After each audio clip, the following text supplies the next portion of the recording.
I think Coral snapped, and I think she's killed all of them. It's Torvin time. It's like Yoda in episode 2. It's just like just jumping around. Yeah. What's poppin', Palaxy? Today on the Bounty Board, we talk all about Acolyte episode 3.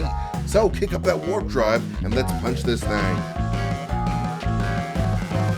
Welcome back to the Guardians of the Palaxy podcast, everybody. My name is MT, and I'm here today with two of my wonderful friends, Brett and Tommy. What's going on, gang? Hey, MT. Hi. Is the Force with you guys today? It is. I'm live from Bechtold Studios in beautiful Rochester, New York. We are always excited to be in the home studio as our presentation with little lights and sound gets better and better thanks to our friends at Screen Crush for providing a brand new microphone and light so that I may look tolerable and sound tolerable as well.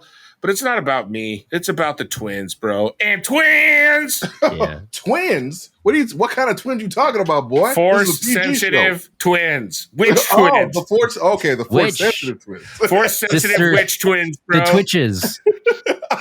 Men, what is stopping you from becoming force-sensitive witch twins? Exactly. Oh, my God. I didn't even think about the Twitches. Until just now. Let's get Tia and Tamara.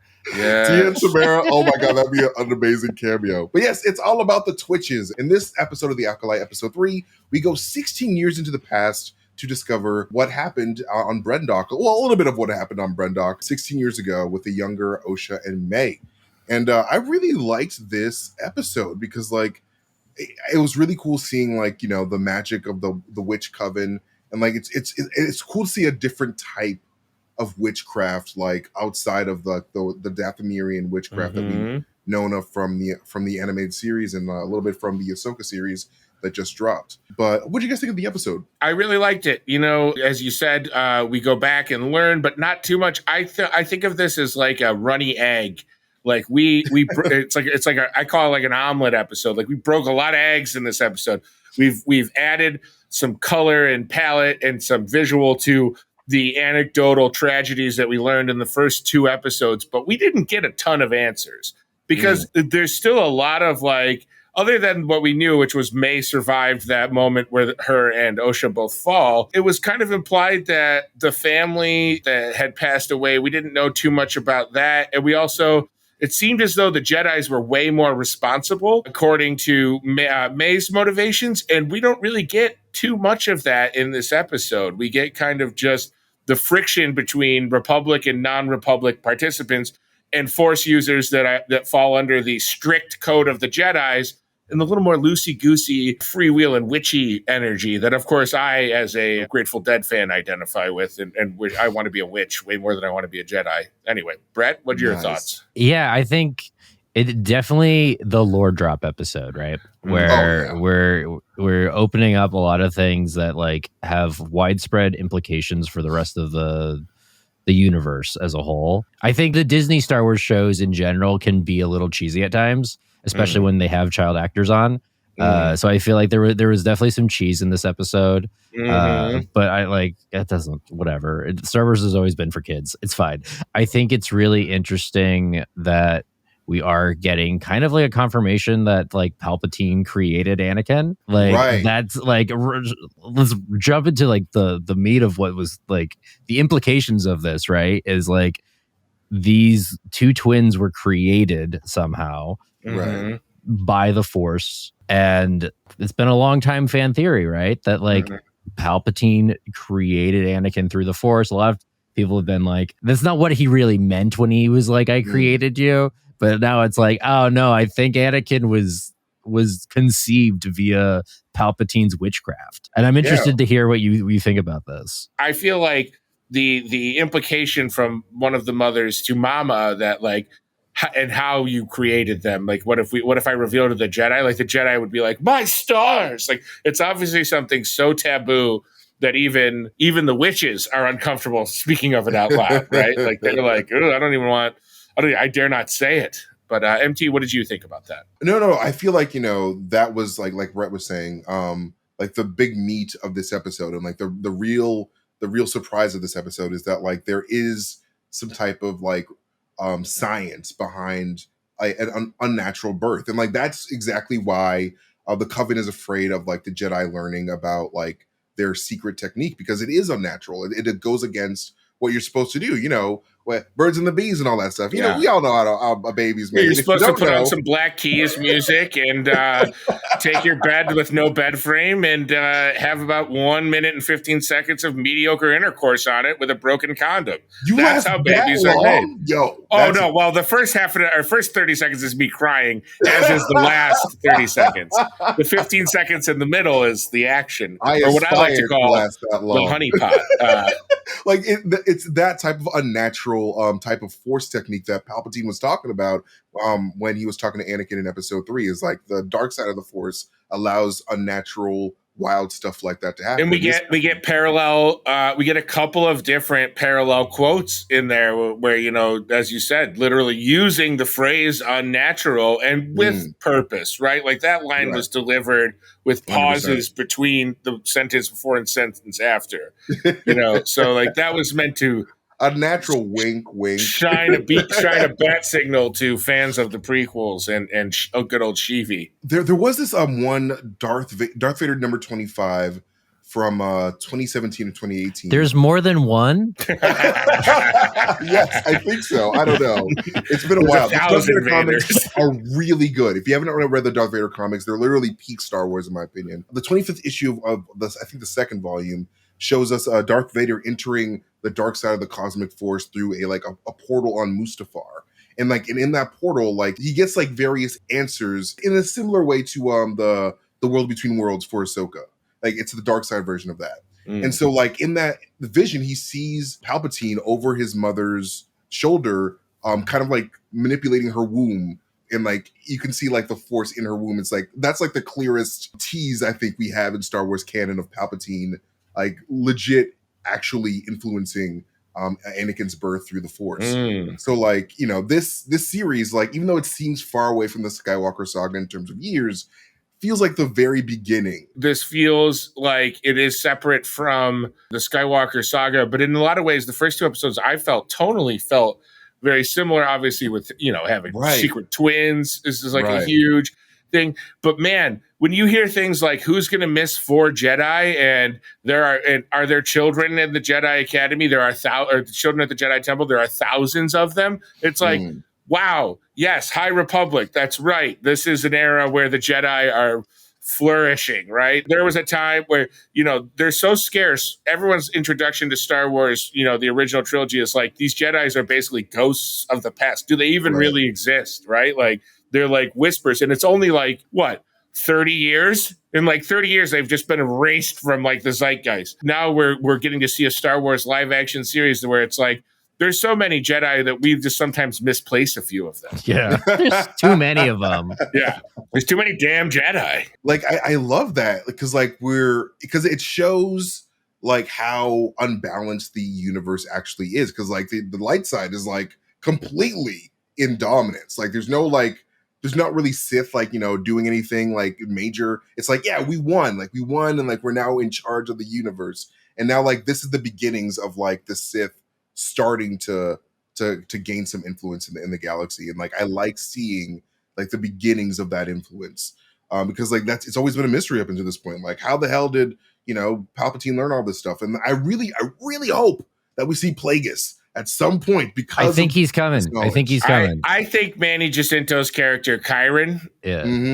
Kylan or Kyron? Why am I blanking? I don't think there's an L in it. I think I think it's Kyron. But I feel like with the line he delivered, "You look just like her," that was like almost a Palpatinian cadence. And I was like, ooh, Plagueis. Sorry. Chimera, like Chimera. Right. I think that dude is super evil. He's my pick to click for secretly way more powerful evil person in a Star Wars show. I think that like because this episode harkens so much to that Sidious Anakin relationship, I think this is very much going to be like how Plagueis like started mastering the Force and like passing on what he's learned to Sidious.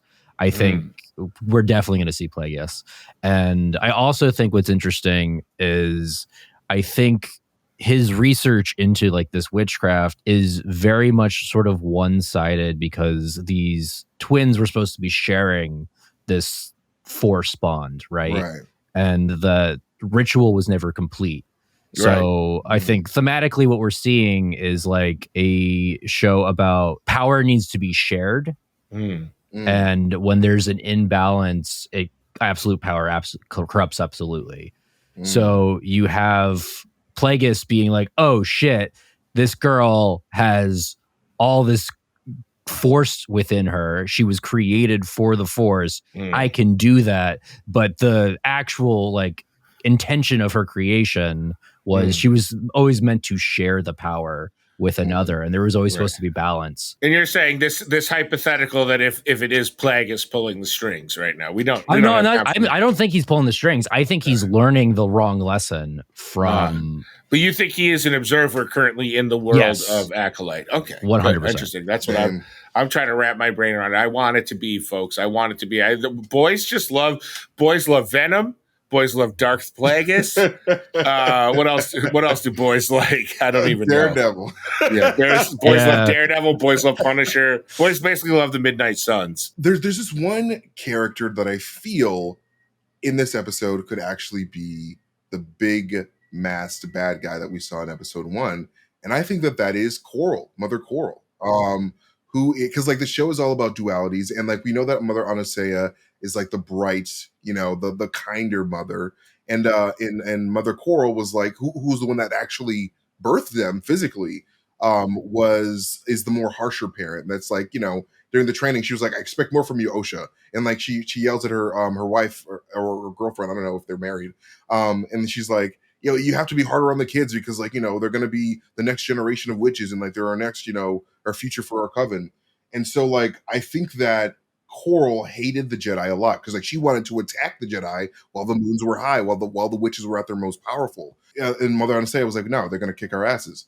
And so like, I think that, Coral, something happened after those witches had that meeting. Because like after Anastasia talked to Osha, she was like, we're going to have a meeting about your decision and then everything's going to be fine. I think Coral snapped. I think Coral was like, you're not taking my baby away. Like that is my, like, that's the half the hope of our future. And I think she's killed all of them. Because someone or something killed all the witches, right? Like those witches were, and it wasn't that fire. They didn't die from smoke inhalation, right? Yeah. Like it was like, seems like someone really took great efforts to kill Mother Anastasia. Like that, she was away from all the other witches, isolated, which could have been, that could lend towards your Coral theory of like, they were isolated, maybe Mother Anastasia pleading to spare the girls or spare whoever, or spare the other witches, and then she strikes her down. And wow, I love it. And like Coral was the last person with May before May started that fire. So like I feel like May was under some type of like sister mind control with the black eye mind control when she started that fire, because like the dark side of the Force likes to manipulate, likes to act on a person's fear. And like May's biggest fear was losing Osha, much like Anakin's biggest fear was losing Padme. And like Palpatine manipulated his fear so much that he ended up choking Padme, the person that he loved the most. He was like, I'm going to kill you now because I love you so much and I don't want anyone else to have you. And it's that possessiveness that I feel Coral might have manipulated in May to try to stop her sister, because like I think that Coral would rather Osha die than be with the Jedi, because like these two twins are so powerful, right? And, like, they were made in such an unnatural way that like in a weird way are like nuclear weapons in a weird way. It's like, I'm not going to give these nuclear weapons to my biggest enemy that is hunting me down. It is kind of wild that they were like, all right, we're going to let the nuke make its own decision. Here, nuki. Here, nuki. The blunt speech of like, will I ever see you again? No. Like, it's just like, it's like, man, you're not going to make an exception for me. Really? Like, there's no way we could ever like just go meet at a Denny's one night. Seriously, and just, come on now, chop it up. I feel like, damn, savage. And like, but like that shows just how much the galaxy does not care for these witches, man. Like there's a whole witch hunt, a literal witch hunt. It harkens back to what we knew about the High Republic, which is kind of this rigidity of these policies. You know, the Republic policies, the Jedi policies, and even the witches have a certain code of their, you know, we're not going to fraternize with the Jedi for fear of our lives. And speaking of codes, we got a pretty dynamite promo code for today's sponsor that I want to bring up. I'm rolling a log dice today. All right. It was part of like a set of dragon teeth dice that I got. Holy shit. What the fuck? Which is very cool. Yeah. That is awesome. That's what they rolled in the Flintstone days. Holy shit. So the first number is 14, which is pristine. Oh, pristine.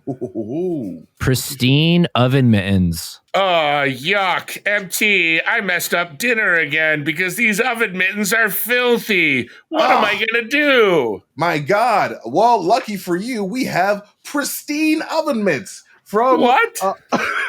From Mattel. Mattel? The makers of Barbie? Exactly. Have you seen the Barbie movie? Well, yes. You know how pristine those women look. And that's, this is going in a bad direction. Never mind. No, I say lean in. Not that women only have to like stay in the kitchen or anything, but they look really good. Hey, wait a second. You're not MT. You're that kicker for the Kansas City Chiefs. How did you know? That's right. Mattel pristine oven mitts are for gals only. Look at these hands. Gaze upon them. The mitts would simply burst over the size, the girth, the overall strength of these hands. Pristine oven mitts, strong enough for a man, but woven for the delicate hands of a hard-working woman. Use code BUTKER, BUTKER, Butker, Kansas City, for what do women make? 70% of what men normally make? For 70% off these oven mitts, making them affordable for any lady who loves to bake. Oh, I don't know. What are we all getting uncomfortable now? Oh God! I literally. You tried to dodge it. You tried to dodge it.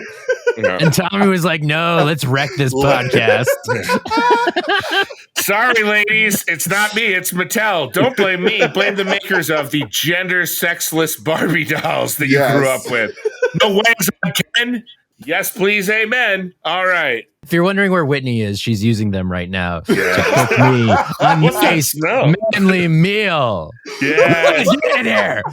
Brett only eats porterhouse steaks and sauerkraut every night. Their house smells disgusting. I mean, we are doing a Star Wars podcast, so might as well go just full unnecessarily sexist for no reason. Right. Well, we want to thank our sponsor, and we want to thank Harrison Butker for dropping some truth bombs. Let's hope that the Kansas City Chiefs go 0-17 next year, and that the Incel Warriors buying Butker jerseys just have to walk around like Charlie Brown on Christmas Day. It's truly so sad. All right, culture war talk over. Let's get back into the Acolyte. This is just a joke, by the way. We're just joking. Yeah, just so everyone knows, we love women. Everyone hates us, both sides. It's fine. Everybody hates women. Women hate women and men hate women. It's the one thing we can all agree on. I want men to hate me and I want women to hate me, but I want men to fear me and I want women to lust after me, even though they secretly hate me. So it'll be this like is a love podcast hate. for fish. This is a podcast. This is a podcast for catfish. Hang on, let me suck it in. I'm a catfish. All right, let's get back to the Acolyte because I got some questions. We saw younger versions of Master Torben and Master Saul. Torben, to me, I was glad I needed a little more fill in the blanks on Master Torben, why he would drink the poison, but I still am not there yet on why he would blame himself enough to drink poison willingly. However, I do have a theory about, something between those four Jedi because they're all in separate places, right? When we start the series, Indara is on some like planet outpost in a bar. Torben has been in a 10-year Jedi meditation coma, which we know gives him about 6 years from the events of what happened in episode 3 to when he went into his kind of Jedi coma. Torben, though, has sustained some pretty significant facial damage when we see him drink the poison. He's got a dead eye and a slash over it. And all I can think is that sure does look like a Wookiee raked his Wookiee paw across his face. So is there a Kalnaka Torben fight in our future? Like, could that They damage broke have up, been? I think. They had a relationship, they broke up. We broke up. Kilnaka found Torben cheating. He was like, slap! And then Torben was like, I must atone with a 10-year meditation. But what do we think? I mean, really, just pure speculation. But what the hell did Torben do in those 6 years? I mean, it feels like these 4 Jedi have more in like, or at least Indara and Torben learn that May is alive, right? Like, it feels like some of them had to have known May was alive. Yeah. I think that it was like a shock to all of, especially Indara, when she discovered that May was alive, because she was like, oh my God, what are you doing here?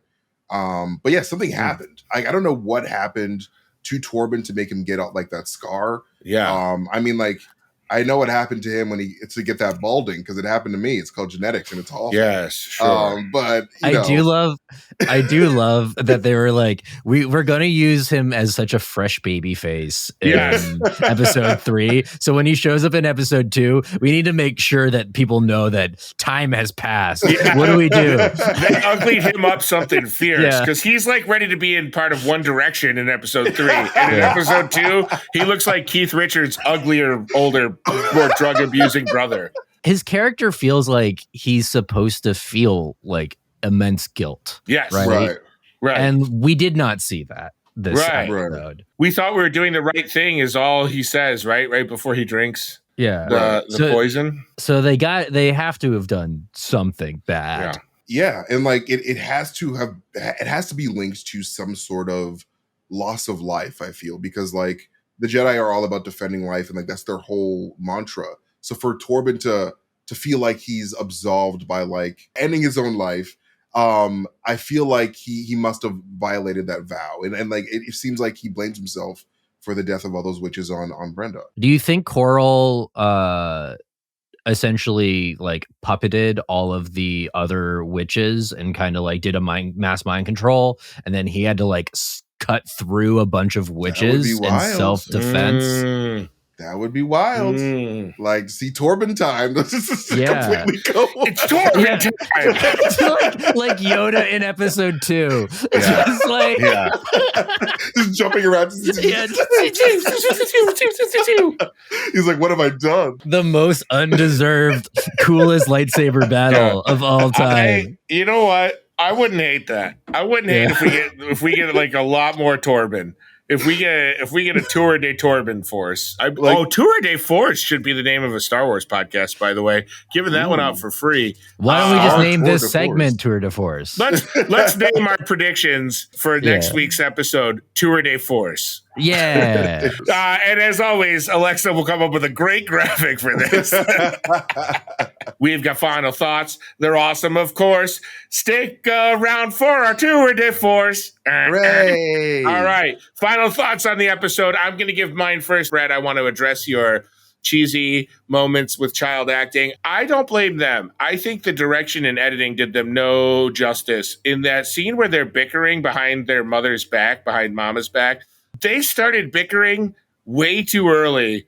And like clearly there was multiple takes of that scene where they bickered for the amount of time. And then when they finally drew attention to it, it had gotten annoying as someone with ADHD watching it. Like the way they were smacking each other around, but they weren't heightening their anger with each other. So it was like kind of how extras have to pretend to talk without actually saying words. So when they're talking to each other, it's all nonsense and gesturing, and it looks way more fake than it would be if they just, recorded the dull tones. I think the editors in that scene and the direction of those two girls was unfair to them, because that scene to me cried out as bad child acting, but it was almost more like the audience was subjected to way too much of them bickering in the background. And then the other thing is, similarly in the first opening scene by the tree, it was like, the way they were communicating with each other felt like they weren't there at the same time. There was just too much cutting back and forth between, like, I was thinking poor May was going to, or not poor May, evil May was going to rip the wings off of that little bird thing. I was very scared. She felt like that was about to happen because her hands were like this. I thought she was going to. Right.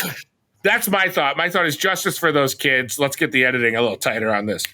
In the defense of the child actors, I also agree that it's not the child actors. I think it's a lot to do with the volume and the way that these shows are shot. has a hollowness to it that rings throughout. And I think when there is younger actors, it is also very apparent. Like the little Leia scene in Obi-Wan is just like, catch that little girl, man. She's just right.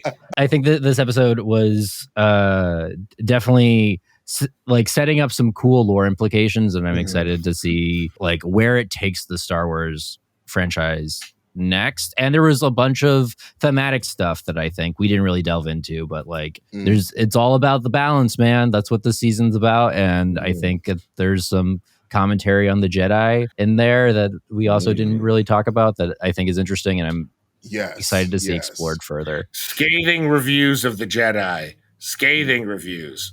Seriously, like I definitely feel like the Jedi are going to get, like, the bad parts of the Jedi are going to get spotlighted in this series, and I'm very excited about that because like we've gotten a very like one-sided view of the Jedi for so long, and like it's good to see like the other side of like a very possessive religion as like the Jedi are. But overall, I thought that this episode was like I liked it a lot because of those teases to Anakin's birth that we are likely going to learn later on. And like I feel like the last half of this season is going to be a lot of like, oh my god, like I can't believe this is like the origins of like the Skywalker saga in general. Well, I'll say this. I hope the Jedi are wiped out completely one day. That'll never happen. Yeah, I hope there's a last Jedi. Yeah, I think that'll go over really well. I hope there's a rise of a Jedi with a last name that's not their own. Oh, it's okay, guys. Star Wars is fun for everyone. I love you all. Thank you to my pals Brett and MT for joining me, Tommy B, on another exciting trip through the Palaxy. Whitney will be back with us next week. Worry not. We love her, and we cannot wait to have her back. But she's got a strudel to finish with those pristine oven mitts because they're a sponsor. We promised we'd use them.